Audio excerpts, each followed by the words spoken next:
Class में हमने article 32 पढ़ा था, नहीं अनुच्छेद 32 को पढ़े थे। संवैधानिक उपचारों का अधिकार इसके अंतर्गत देखेंगे। बताया था अनुच्छेद 32 में 5 प्रकार का रीट जारी किया जाता है, किसके द्वारा? सुप्रीम कोर्ट के द्वारा जारी किया जाता है।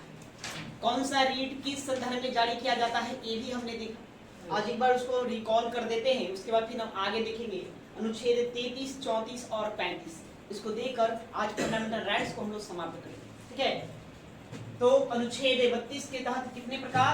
5 प्रकार का रीट जारी होता है। पहला क्या बताए थे? बंदी प्रत्यक्षीकरण, बंदी प्रत्यक्षीकरण, हैबियस कार्पस कहते हैं। दूसरा हमने देखा था परमादेश, परमादेश मैंडमस। तीसरा हमने देखा था उत्प्रेषण, उत्प्रेषण काटियोरी। चौथा प्रोहिबिशन, मतलब क्या होता है? प्रतिषेध, प्रतिषेध को देखा था, ये चौथा होता है। और पांचवा आपका होगा अधिकार परीक्षा, अधिकार परीक्षा, इसको हम क्या कहते हैं? ओ वारंट। आपको हिंदी और इंग्लिश दोनों याद रखना है। बताएं कि एग्जाम में क्या करता है, एक तरफ हिंदी दे देगा, दूसरी तरफ इंग्लिश कहेगा मैच करो, और ऑप्शन भी कभी कभी क्या करेगा, आपको इंग्लिश देगा। इसलिए आपको इंग्लिश भूलना नहीं है, उसको भी याद करना है। बंदी प्रत्याशीकरण, हैबियस कार्पस, परमादेश मैंडमस, उत्प्रेषण काटियोरी और प्रतिषेध प्रोहिबिशन, अधिकार परीक्षा को वारंट होता है। कौन किस संदर्भ में जारी होता है? प्रश्न आपसे पूछा जाएगा कि गैर कानूनी तरीके से किसी को बंधक बना ले तो न्यायालय कौन सा रीट जारी करता है? कौन सा? बंदी प्रत्याशीकरण। गैर कानूनी तरीके से किसी को आप बंदी नहीं बना सकते हैं। अगर ये बंदी बना लिया गया तो आप न्यायालय जाएंगे अनुच्छेद 32 के तहत, और न्यायालय कौन सा रीट जारी करेगा? बंदी प्रत्याशीकरण जारी करेगा। क्या यह निजी व्यक्तियों के विरुद्ध भी कर सकते हैं? नहीं, निजी नहीं ना, निजी व्यक्तियों के विरुद्ध हम नहीं इसको ला सकते हैं, ठीक है। परमादेश, परमादेश परम आदेश ना, जब कोई प्राधिकारी आपका कार्य न करे, जनता का कार्य न करे, आम जनमानस का काम न करे, तो न्यायालय जाएगा, है ना। तो न्यायालय क्या करता है कि परमादेश नामक रीट या लेख कहिए वो जारी करके उससे पूछता है, उसको आदेश देता है काम करने के लिए। आपको उसको काम करना ही करना होगा, तो है परमादेश मैंडमस। उत्प्रेषण और प्रतिषेध दोनों बताएंगे, दोनों किस लिए चलता है? दोनों चलेगा। इसमें वरिष्ठ न्यायालय, वरिष्ठ न्यायालय जारी करता है किसके विरुद्ध? नहीं, अपने से निचले अधीनस्थ न्यायालय के विरुद्ध, अधीनस्थ न्यायालय, न्यायालय के विरुद्ध जारी करता है, विरुद्ध। दोनों के लिए बात बताए थे, क्या होता है कि दोनों का दोनों जो है न्यायालय चलता है ना। वरिष्ठ न्यायालय अपने निचले अदालतों को या अधीनस्थ न्यायालयों के विरुद्ध में इन दोनों लेखों को जारी करता है, दोनों रीट को जारी करता है। दोनों में थोड़ा अंतर। प्रतिषेध कहाँ? जब मामला चल रहा हो तो उस चलती हुई मामला को रोककर है ना, अधीनस्थ न्यायालय से उसको वरिष्ठ न्यायालय में मंगाने के लिए प्रतिषेध जारी करते हैं। जब मामला हो गया हो, निर्णय आ गया हो, तो निर्णय को बदलने के लिए, निर्णय को चुनौती देने के लिए उत्प्रेषण जारी करते हैं। आपको यही ध्यान में रखना, ये दोनों के दोनों किसके विरुद्ध? तो वरिष्ठ न्यायालय अपने अधीनस्थ न्यायालयों को जारी करेगा। ये देखिए अधिकार परीक्षा, यहाँ बताए थे जब कोई अधिकारी कुछ ऐसे पद पर आसीन हो जाए या ऐसे पद पर बैठकर वो कार्यों का निर्वहन करे जिस पर उसको करने का अधिकार ना हो, तो वैसी स्थिति में न्यायालय उससे पूछता है कि तुम किस अधिकार से कार्य कर रहे हो? नहीं, अधिकार परीक्षा, किस अधिकार से। तो ये 5 प्रकार का रीट हमने देखा था, लिखे भी थे इसके संदर्भ में, ठीक है। तो ये समझ में आ गया है, तो दिक्कत है इसमें? नहीं। बताइए डॉक्टर भीमराव अम्बेडकर ने भारतीय संविधान के किस अनुच्छेद को संविधान की आत्मा कहा? अनुच्छेद 32 को। नहीं, संविधान की हम आत्मा कहते हैं। तो अब आगे ये अनुच्छेद 33 देखिए।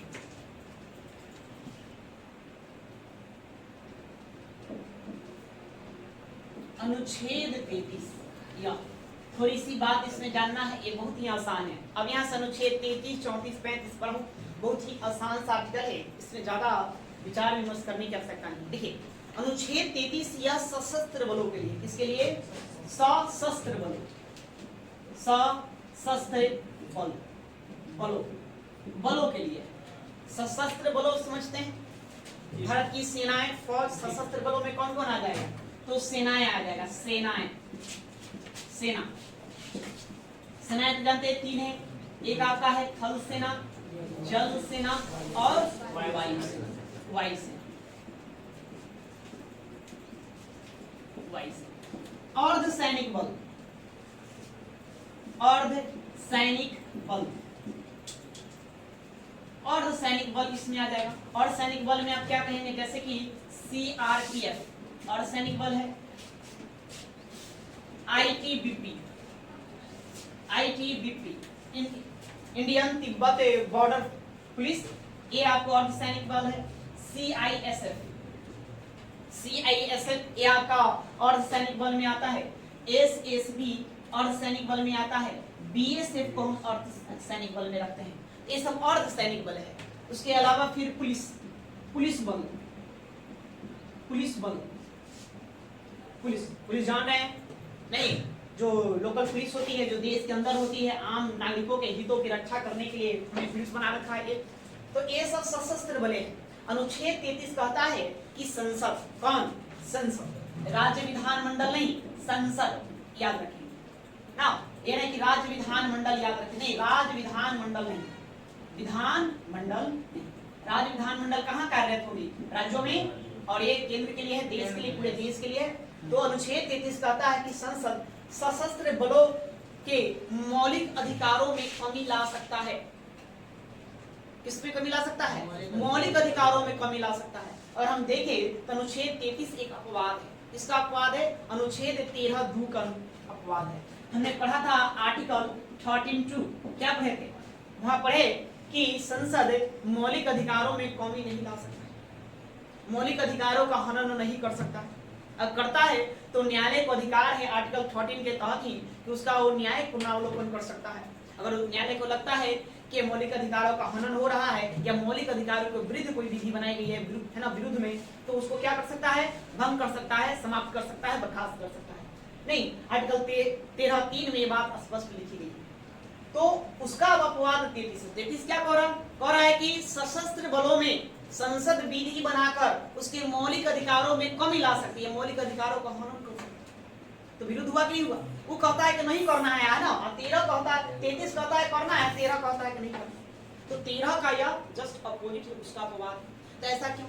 सशस्त्र बल, सशस्त्र बल में बताएं यहाँ, देखिए इन लोगों के पास ऑलरेडी बहुत शक्तियां हैं, शक्तियां हैं क्या लगा? थल सेना, जल सेना, वायु सेना, सीआरपीएफ, आईटीबीपी, पुलिस बल, इन सब के बाद काफी पावर है ऑलरेडी, हमने इसको काफी शक्तियां दे दी है। तो इसके मौलिक अधिकारों का हम उसमें कमी ला सकते हैं। अब जैसे कि देखिए आर्टिकल 21 के तहत जीने का अधिकार नहीं, जीने का अधिकार है, सभी को जीवन का अधिकार है।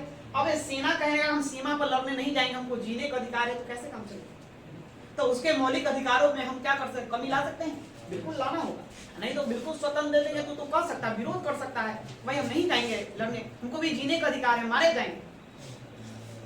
तो इसलिए वहां कमी लाया जा सकता है। ठीक है, सेना का कोई अधिकारी है बोलने, है ना, आर्टिकल 19 भाषा एवं अभिव्यक्ति की स्वतंत्रता, बोलने का अधिकार है ना। सेना का कोई अधिकारी है, उसको सारा सीक्रेट पता है नहीं, अब वो पूरा राज खोल देगा, आकर माइक पर आया कहीं स्पीच देगा, पूरा खोल देगा, बोल देगा, तो भी खतरा है देश के लिए। संघ या संगठन है, अब उसी के अंदर आप संघ या संगठन बना लेंगे तो फिर तो भी दिक्कत वाली बात। तो इसकी वजह से सशस्त्र बलों के मौलिक अधिकारों में कमी करने का अधिकार दिया गया है। किसको दिया गया है? संसद को यह पावर देता है। कौन देता है? अनुच्छेद 33। तो बस इसमें आप इतना ही ध्यान रखना कि सशस्त्र बलों के मौलिक अधिकार से संबंधित है। ठीक है, तो लिखने का काम करिए। अनुच्छेद 33 के अंतर्गत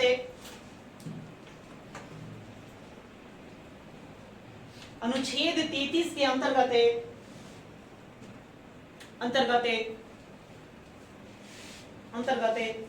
यह उल्लेखित है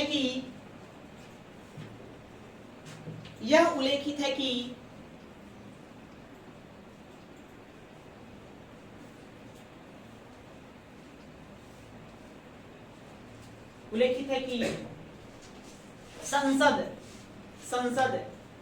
विधि बनाकर,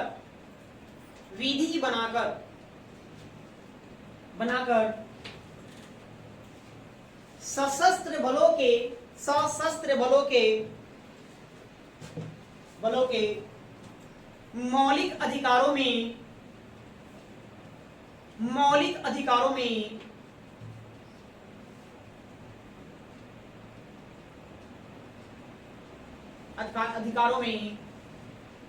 कमी कर सकती है। कमी कर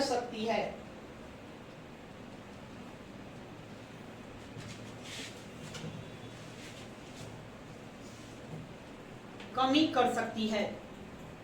बस इतनी बातें ही इसमें जानना है उदाहरण। अब ये सशस्त्र बल क्या होता है इसको आप उतार लीजिए, इसको ऐसे ही नोट कर लेंगे कॉपी पर।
या फिर नीचे एक पंक्ति और डाल दो।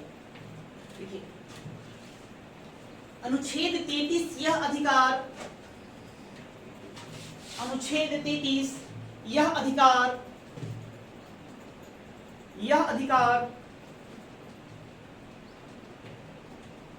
अनुच्छेद 33 यह अधिकार सिर्फ संसद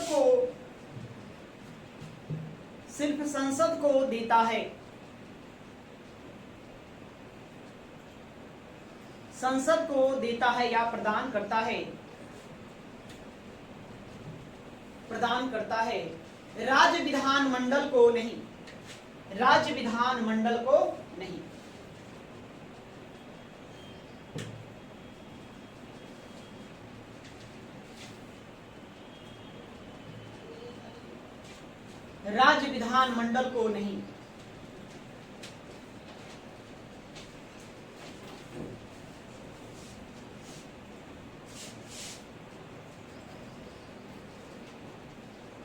अब ये अनुच्छेद 34, ये भी बहुत आसान है, इसमें भी एक दो पंक्ति जानना है, ज्यादा विशेष नहीं है। अनुच्छेद 34 देखिए, यह मार्शल लॉ से संबंधित। मार्शल लॉ समझते हैं आप लोग? मार्शल लॉ सेना का शासन, इससे हम मार्शल लॉ कहते हैं। जब देश का संवैधानिक तंत्र विफल हो जाता है तो कभी कभी मार्शल लॉ लागू करना पड़ता है।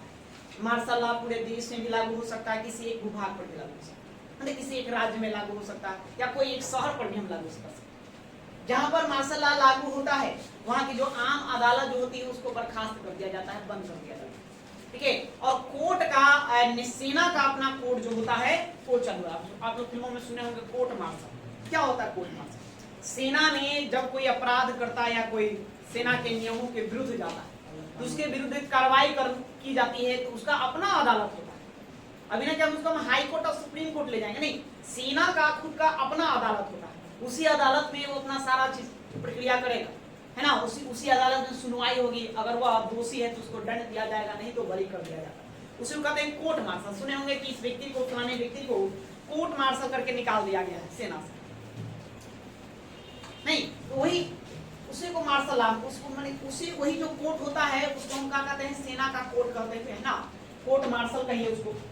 तो मार्शल लॉ का मतलब हुआ सेना का शासन। देश की स्थिति थोड़ी खराब होती है, बिगड़ जाती है, तो वैसी स्थिति में हम क्या करते हैं, सेना का शासन लागू कर देते हैं। अब आम जो सरकारें हैं, विधानसभाएं हैं या संसद है, शासन प्रशासन चलाने में असफल रहता है, विफल हो गया, जो भी हो, आंतरिक अशांति के कारण हो या जो भी हो, जिस कारण से वो विफल रहा हो, और शासन को अपना ठीक से राज्य में नहीं चला पा रहा, तो हम क्या करेंगे, वहां पर सेना का शासन लागू करेंगे। उदाहरण के तौर पर लेते हैं बिहार। अगर यहाँ पर संवैधानिक तंत्र विफल हो जाए तो हम क्या कर सकते हैं, दो काम कर सकते हैं। एक हम करेंगे अनुच्छेद 356 का प्रयोग, मतलब इसके तहत राष्ट्रपति शासन लागू कर दिया जाता है। तो राष्ट्रपति शासन में जो विधानसभाएं होती है उसको बर्खास्त कर दिया जाता है। हम आगे पढ़ेंगे क्या होता है अनुच्छेद 356, है ना, भारत की राष्ट्रपति का आपातकालीन शक्तियां, इमरजेंसी पावर एक चैप्टर है, उसमें हम पढ़ेंगे, सारा देखेंगे अनुच्छेद 352, 356, 360 क्या होता है। तो अनुच्छेद 360 के तहत राष्ट्रपति शासन हम लागू करेंगे। तो राष्ट्रपति शासन में होता क्या है कि विधानमंडल को भंग कर दिया जाता है, कोई मुख्यमंत्री नहीं होंगे, कोई मंत्री नहीं होगा, सीधे शासन की बागडोर राष्ट्रपति के हाथों में होगी, और राष्ट्रपति के प्रतिनिधि के तौर पर राज्यपाल उस राज्य का मुखिया बन जाता है और वही शासन को चलाता है। और विदिन 6 मंथ के अंदर फिर वहां हम क्या करते हैं, चुनाव करवा देते हैं। चुनाव करवाकर फिर वहां नई सरकार गठित की जाती है, फिर जैसे वैसे राज्य चल पड़ेगा। लेकिन और स्थिति बिगड़ जाती है, वहां के नागरिक ही उग्र हो गया। क्या हो गया, नागरिक उग्र हो गया, जनता ही, है ना, आगजनी करने लगा, मतलब हिंसक आंदोलन करने लगा या हिंसा फैल गई। तो वैसी स्थिति में हम वहां पर सेना का शासन लागू कर देते हैं। सेना, आप सुने होंगे धारा 144, हाल ही में नालंदा जिले में देखिए, बिहार के नालंदा जिले में धारा 144 लागू, इंटरनेट वगैरह सब बंद कर दिया, तो आप पुलिस का शासन लागू किया, सेना का कह सकते हैं एक तरह से शासन। वैसे ही राज्य की स्थिति खराब हो गई तो वहां पर सेना का शासन लागू कर देंगे, सारा शक्तियां सेना के पास होगी, सेना अपने तरीके से शासन व्यवस्था को सुधारने का प्रयास करे, सामान्य स्थिति में लाने का वो प्रयास करेगा, उसको लाना ही हो। वैसे स्थिति में किसी भी विधायकी की बात नहीं सुनी जाती है, सबको बर्खास्त कर दिया जाता है, सबको आम इंसान समझा जाता है, बाकी जो मेन होगा वो कौन होगा, सेना होगा, सेना के हाथों में सारा कमांड होगा। या तो वैसी स्थिति में क्या आम जनता के मौलिक अधिकारों का हनन होगा, आम जनता के मौलिक अधिकारों का हम अतिक्रमण कर सकते हैं, उसको भी हम नुकसान पहुंचा सकते हैं। बिल्कुल वही बात यहाँ आर्टिकल 34 में लिखा गया है कि जब सेना का शासन लागू हो, तो सेना के शासन लागू होने पर मौलिक अधिकारों का जब हनन होगा तो विधि बना करके संसद उसकी क्या करेगी, भरपाई करेगी। जब स्थिति सामान्य हो जाएगा तो संसद विधि बनाकर उनकी भरपाई करना होगा, ठीक है, हनन होने के। तो बस इतनी सी बातें आर्टिकल 34 से हमको जानना है। तो लिखिए, लिखिए लिखने की बातें। अनुच्छेद 34,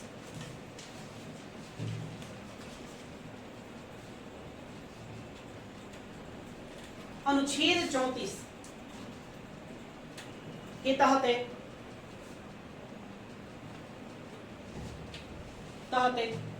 जब मार्शल लॉ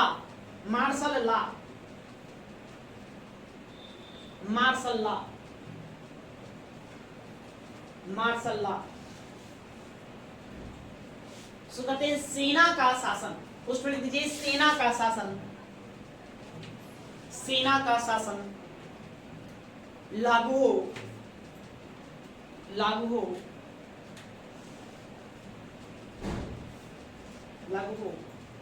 तो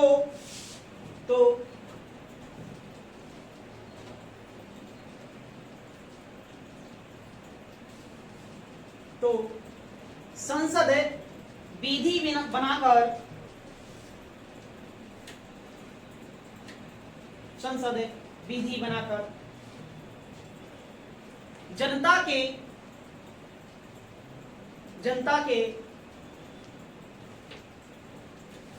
नुकसान की भरपाई करेगा,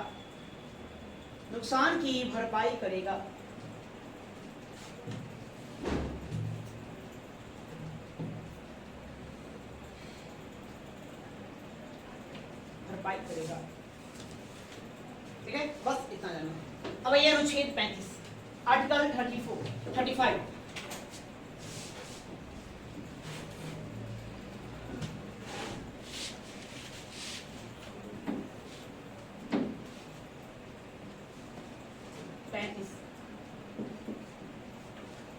इसमें भी एक लाइन जानना है। क्या जानेंगे? देखिए, हमने अपने प्रकार के मौलिक अधिकार पढ़ा। उन मौलिक अधिकारों में देखा कि मौलिक अधिकारों को रक्षा करने के लिए संसद को हम पावर देंगे विधि बनाने का। क्या बनाने का? विधि बनाने का पावर देंगे। इसी का उल्लेख आर्टिकल 35 में किया गया। अनुच्छेद 35 में लिखा गया है कि संसद मौलिक अधिकार से संबंधित विधियों का निर्माण करेगा। उसको शक्ति प्रदान की जाती है, वो विधियों का निर्माण करेगा मौलिक अधिकार से संबंधित। तो मौलिक अधिकार से संबंधित कैसा विधि बना?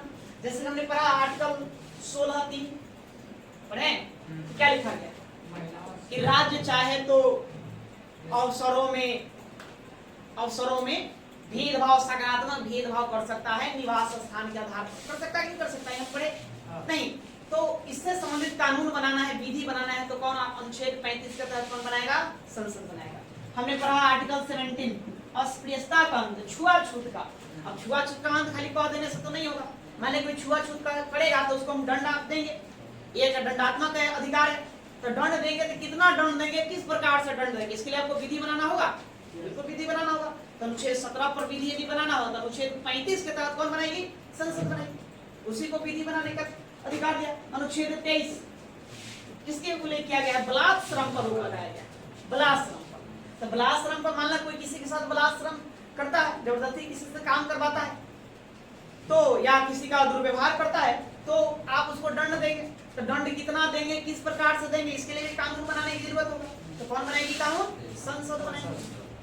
तो इस प्रकार से जहां जहां जिस मौलिक अधिकार के हनन होने पर दंड की बातें कही गई है, उससे संबंधित विधि बनाने का अधिकार किसके पास है? संसद के पास है। और ये कौन देता है? अनुच्छेद 35 उसको शक्ति प्रदान करती है। तो आपसे सीधा सीधी प्रश्न पूछा जाएगा कि मौलिक अधिकारों से संबंधित विधि बनाने का अधिकार किसके पास है? तो किसके पास है? संसद के पास है। किस अनुच्छेद के तहत? अनुच्छेद 35 के तहत। तो लिखिए, लिखेंगे अनुच्छेद 35 से संसद को अनुच्छेद 35 संसद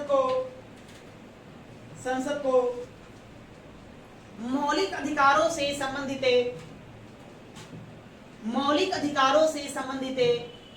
विधि बनाने का अधिकार देता है।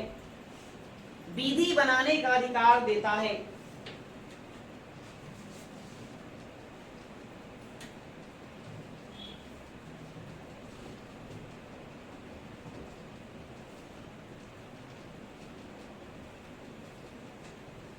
अधिकार देता है।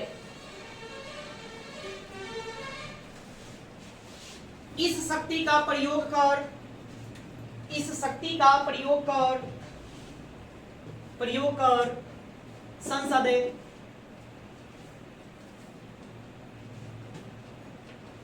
संसद इस शक्ति का प्रयोग कर संसद अनुच्छेद 16(3)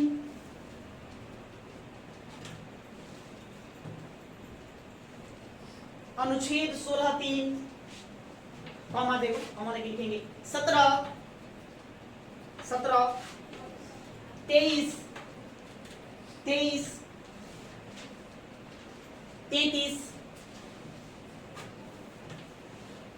33 और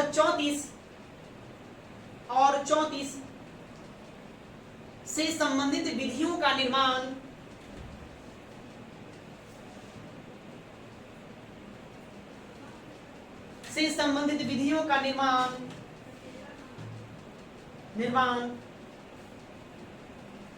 करता है।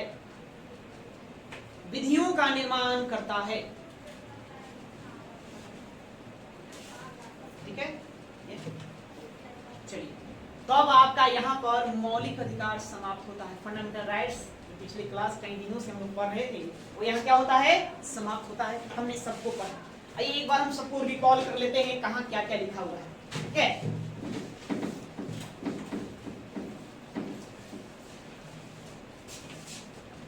12-15 क्लास में जो पढ़े हैं उसको 12-15 मिनट में एक बार रिकॉल कर लेते हैं।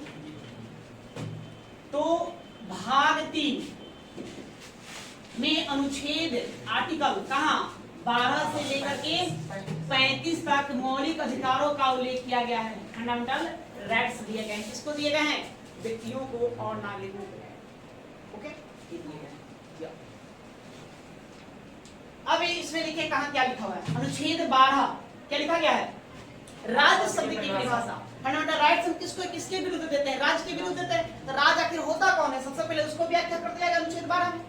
उसके बाद अनुच्छेद 13, अनुच्छेद में न्यायिक पुनरावलोकन, जुडिशियल रिव्यू।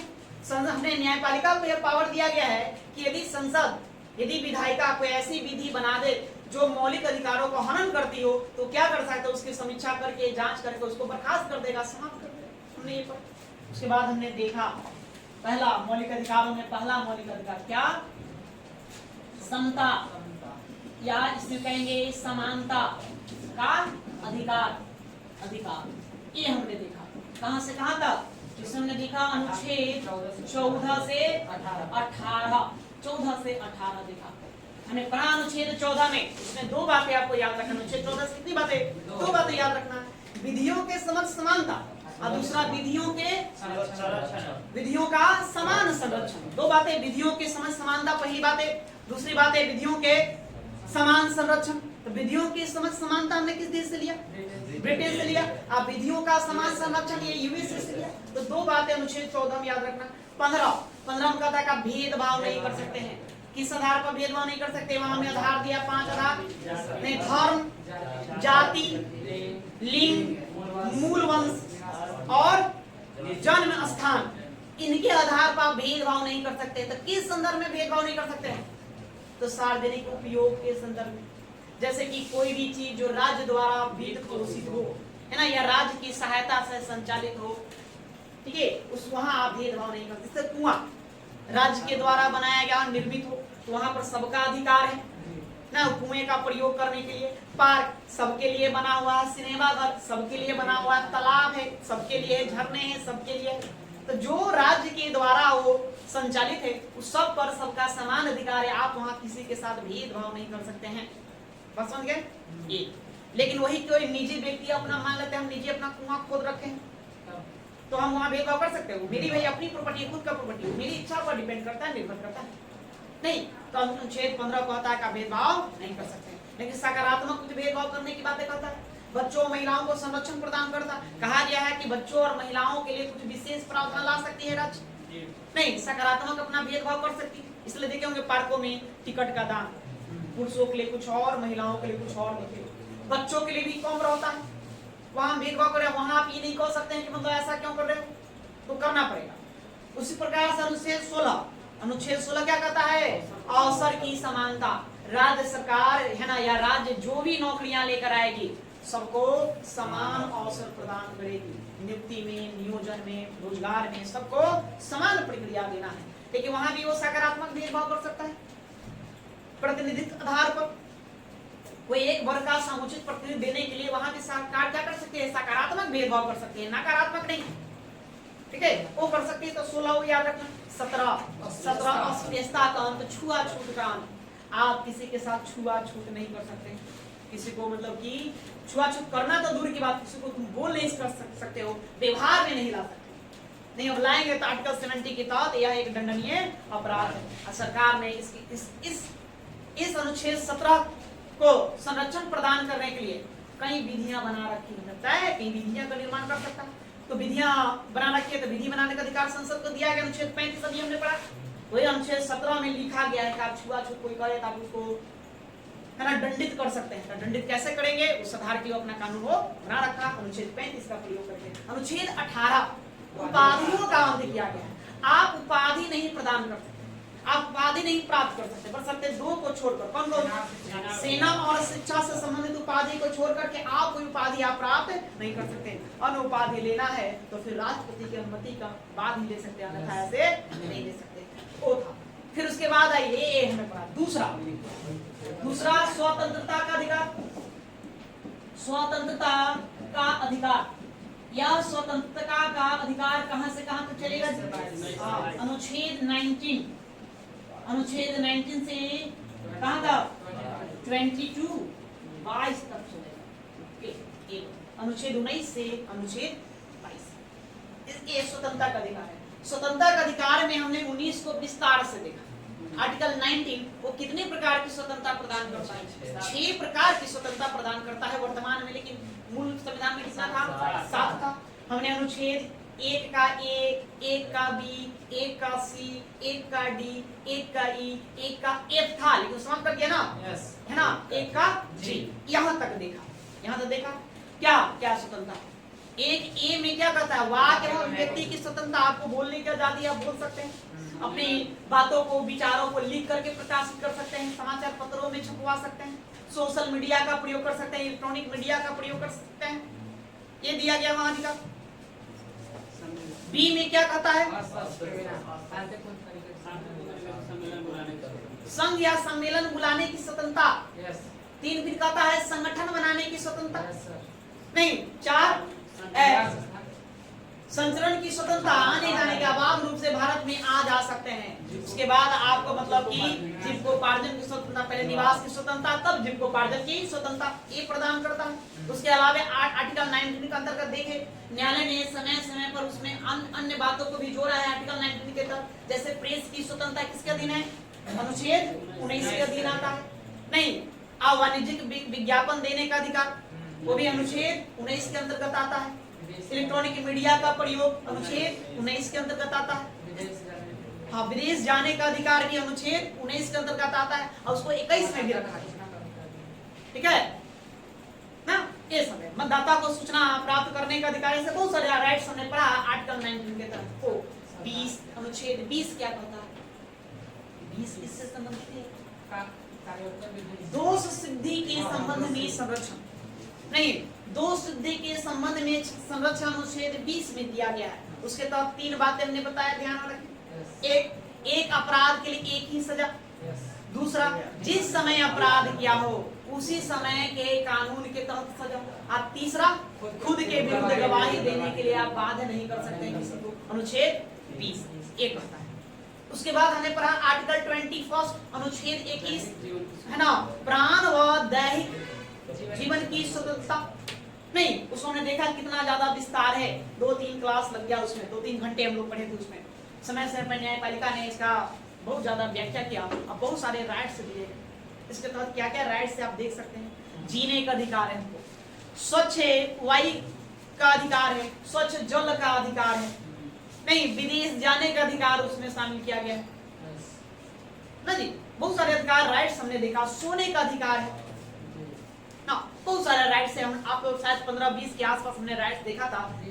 नहीं, उतना लिखा गया अनुच्छेद 21 में। तो अनुच्छेद 21 बहुत विस्तारित है, बस खाली दिखने में लगता है बहुत ही छोटा सा। प्राण व दैहिक जीवन की स्वतंत्रता, बस इतना ही, लेकिन इसकी व्याख्या देखा जाए तो बहुत ज्यादा लंबी चौड़ी है। या उसके बाद अनुच्छेद 22, अनुच्छेद 22 में क्या है? बंदीकरण के संबंध में संरक्षण। जब पुलिस आपको गिरफ्तार कर ले तो वहां भी 3 बातें कर सकते हैं ना, पूछ सकते हैं, गिरफ्तारी का कारण जान सकते हैं, मुझे क्यों गिरफ्तार किया गया है। दूसरा, अपने मन पसंद का वकील मांग सकते हैं, आप उस वकील से सलाह लेने का आपको अधिकार है, कह सकते हो वकील चाहिए। अब तीसरा, 24 घंटे के अंदर किसी नजदीक मजिस्ट्रेट के यहाँ उपस्थित करवाना अनिवार्य, अनुच्छेद 22 कहता है ना। हमने एक छोड़ दिया, हमने आर्टिकल 21A अनुच्छेद 21A, अनुच्छेद 21A भी देखा। ये क्या है? शिक्षा का अधिकार, राइट टू एजुकेशन। ये हमारे मूल संविधान का भाग नहीं है, लेकिन हमने इसको जोड़ा। नहीं, इसको हमने क्या कर दिया? इसमें जोड़ दिया। 86वें संविधान संशोधन के तहत वर्ष 2002 में एम एन वेंकट चलैया समिति के सिफारिश पर इसको क्या कर दिया गया था? जोड़ा गया। नहीं, लेकिन हमने इसको लागू कब से किया? 1 अप्रैल 2010 से लागू किया। अब इसके तहत 6 से 14 वर्ष तक के बच्चों को निःशुल्क एवं अनिवार्य शिक्षा देना राज्य का काम है। नहीं, बच्चों को पढ़ना उसका अपना राइट्स बना दिया गया, अधिकार बना दिया, पढ़ सकता है, क्यों नहीं आप उसे पढ़ेंगे? या 22 हमने देख लिया। 23 किस पर रोक लगाता है? बलात् श्रम पर रोक लगाता है। आप बलात् श्रम नहीं करवा सकते। बलात् श्रम करने मतलब किसी से जबरदस्ती काम नहीं करवा सकते, उसके इच्छा के विरुद्ध जाकर काम नहीं करवा सकते। मानव दुर्व्यवहार पर भी रोक लगाया गया। मानव दुर्व्यवहार में हमने बताया स्त्रियों का अनैतिक व्यापार, बच्चों का अनैतिक व्यापार, है नहीं, मानव अंगों का व्यापार, इस सब पर क्या कर दिया गया? रोक लगा दिया। बेगार प्रथा पर रोक लगा दिया। नहीं, जितनी मजदूरी चाहिए उतनी मजदूरी आप नहीं दे रहे तो क्या है? बेगार प्रथा है। यहाँ तक भी बता दिया गया है कि निर्धारित मजदूरी से भी कम मजदूरी देना आर्टिकल 23 का उल्लंघन है। अनुच्छेद 23 का क्या है? उल्लंघन है। उसको भी बेगार माना जाएगा। क्या आप उससे क्या करवा रहे हैं? बेगारी करवा रहे हैं। ठीक है, को हमने देखा। अनुच्छेद 24 बाल श्रम पर नहीं, 14 वर्ष से कम उम्र के बच्चों से आप काम नहीं करवा सकते हैं। पहले तो लिखा हुआ था कि खतरनाक काम नहीं करवा सकते थे, जोखिम भरा काम नहीं करवा सकते, लेकिन समय समय पर उसमें परिवर्तन लाया गया और अब क्या लिखा है? आप कोई भी काम नहीं करवा सकते। आप घर पर भी अपना काम नहीं करवा सकते, है ना। घरेलू कोई कुटीर उद्योग है तो वहाँ आपके घर के बच्चे काम कर सकते हैं, लेकिन बस कितना? 3 घंटा, उससे ज्यादा नहीं। खूब जाएंगे तो 4 घंटा जाएंगे, उससे ज्यादा नहीं। वो भी स्कूल का समय नहीं होना चाहिए उसमें, सारे स्कूल के समय को छोड़कर। हमने 24 देखा, ठीक है। या तो 22 के बाद 23 24 को कौन सा अधिकार था? शोषण के विरुद्ध अधिकार। शोषण के विरुद्ध अधिकार, विरुद्ध अधिकार ये था। शोषण के विरुद्ध अधिकार था, जो अनुच्छेद कितना? आर्टिकल 23 एंड 24, 23 से लेकर कहां तक? 24, इसका उल्लेख कर रखा था। उसके बाद हम चौथा पढ़ें, धार्मिक स्वतंत्रता। धार्मिक स्वतंत्रता, स्वतंत्रता का अधिकार, ये कहां से कहां तक जाएगा? अनुच्छेद 25 से 28। क्या इसमें देखा? अनुच्छेद 25, 26, 27, 28। आर्टिकल 25 अनुच्छेद 25, उसमें क्या लिखा गया? अंतःकरण की स्वतंत्रता, नहीं, अपने अपने धर्म की मानने की स्वतंत्रता, है ना। जिस धर्म का आप मान रहे हैं उस धर्म का प्रचार प्रसार करने की स्वतंत्रता, अधार्मिक अनुदिश आचरण करने की स्वतंत्रता। इतने 4 बातें बताता है कौन? अनुच्छेद 25 बताता है कि आपके पास ये अधिकार है, राइट से, धर्म से संबंधित। अंतःकरण की स्वतंत्रता, है ना। आप अपना मन से ईश्वर की स्तुति कर सकते हैं, आराधना कर सकते हैं। साध्य के लिए जो भी साधना यूज करना है, साधना के लिए जो भी साध्य यूज करना है आप यूज कर सकते हैं, कोई रोक टोक नहीं है। जिस धर्म को मानना है मानिए, कोई रोक टोक नहीं है, उसका प्रचार प्रसार करिए। जो धर्म आपका जिस प्रकार से आचरण करने की बातें करता है, आप उस प्रकार से क्या कर सकते हैं? आचरण कर सकते हैं। हमारा धर्म कहता है हाथ में कड़ा पहनने का, हम कड़ा पहनेंगे, माथ पर पगड़ी बांधना, पगड़ी बांधेंगे, टीका लगाने का अधिकार है, टीका लगाएंगे, कोई मना नहीं कर सकता। ऐसा नहीं कि देगा तुम टीका क्यों लगा के, नहीं, उससे कोई रोक टोक नहीं। ये अनुच्छेद 25 में लिखा गया। अनुच्छेद 26 क्या? धार्मिक संस्थानों की स्थापना करने का अधिकार। स्थापित धार्मिक संस्थानों का आपको प्रबंधन करने का अधिकार है। जंगम एवं स्थावर संपत्ति अर्जित करने का अधिकार है ना। अर्जित संपत्ति का, जो आप जंगम स्थावर संपत्ति अर्जित कर रहे हैं, उसका प्रबंधन करने का आपको अधिकार है, उसका प्रशासन करने का आपको अधिकार है। अनुच्छेद 26 हमको यह अधिकार देता है। अनुच्छेद 27, राज्य किसी भी धर्म को बढ़ावा देने के लिए धार्मिक कर के लिए बाध्य नहीं कर सकता है। राज्य हमको ये नहीं करेगा, कह सकता है कि तुम कर दो, नहीं, राम जी की मूर्ति बिठाना है, मंदिर बनाना है, नहीं, मस्जिद बनाना है, चर्च बनाना है, उसके लिए राज्य हमसे धन इकट्ठा नहीं कर सकता, कर हमसे नहीं ले सकता है, ठीक है। उसको धार्मिक कर लगाने का अधिकार नहीं दिया जाए, मना करता है अनुच्छेद 27 कि राज्य धार्मिक कर नहीं लगाएगा। हाँ, सेवा के बदले आपसे शुल्क ले सकता है। आपको सेवा दे रहा था, सेवा के बदले कुछ वो शुल्क लेने का अधिकार, उसको राइट से वो शुल्क अपना ले सकता है, उसमें कोई दुमत की बात नहीं है। अनुच्छेद 28 वो क्या है? राज्य द्वारा वित्त पोषित विद्यालयों में, शैक्षणिक संस्थानों में धार्मिक शिक्षा पर क्या लगा दिया गया है? प्रतिबंध लगा दिया गया है। राज्य मतलब विद्यालयों में धार्मिक शिक्षा नहीं दे सकता है। इन्हें कब विद्यालयों में जाकर के है ना रामायण पढ़ाने लगे, ठीक है, कुरान पढ़ाने लगे, बाइबल पढ़ाने लगे, तो वो आपको नहीं करना है। आप धार्मिक शिक्षा विद्यालय में नहीं ले सकते। हाँ, जो संस्था उसी के पर्पज से बना हुआ तो वहां आप कर सकते हैं, उसमें कोई रोक टोक नहीं है। वो भी वहां पर क्या बच्चों की इच्छा के विरुद्ध नहीं जाएंगे। अगर बच्चे 18 साल से कम उम्र के हैं तो उसके माता पिता से सहमति लीजिए, नहीं तो 18 साल से ऊपर हैं, एडल्ट हो गए हैं, तो फिर उससे राय लीजिए और उसकी इच्छा होगा तब पढ़ाएंगे, नहीं इच्छा होगा तो नहीं पढ़ाएंगे, वो बिल्कुल स्वतंत्र है। ये अनुच्छेद 28 का है, ठीक है। उसके बाद हमने पांचवा देखा, पांचवा किससे संबंधित है? शिक्षा व संस्कृति से संबंधित है, उसके संरक्षण से संबंधित है। या इसमें हमने पढ़ा अनुच्छेद कितना? 2, अनुच्छेद 29 से अनुच्छेद 30 हमने ये देखा। इसमें 2 आर्टिकल दिया गया है। अनुच्छेद 29 क्या कहता है कि इस भारत के सभी व्यक्तियों को अपनी भाषा, लिपि और संस्कृति के संरक्षण का अधिकार है। वो अपने इसको क्या कर सकता है? संरक्षित कर सकता है। अपने लैंग्वेज को, अपने स्क्रिप्ट को, अपने कल्चर को संरक्षित करने का अधिकार है। तो 30 में क्या लिखा गया? इसमें 29 तो कहा संरक्षित करने का अधिकार दिया, 30 में क्या लिखा गया? तो अधिकार दिया तो कैसे? तो उसको संरक्षित करने के लिए वो शैक्षणिक संस्थानों की स्थापना कर सकता है। वो वहां पर दिया, इसी के तहत हमने मदरसा बनाया, उसी के तहत मधमा चलता है। एक किसके लिए? भाषा को, लिपि को, संस्कृति को संरक्षण प्रदान करने के लिए। 29-30 दोनों में सारी बातें लिख दिया गया। वो देखने में लगता है शिक्षा संस्कृति से शिक्षा व संस्कृति से संरक्षण, लेकिन यह है किसके लिए? अल्पसंख्यकों के लिए।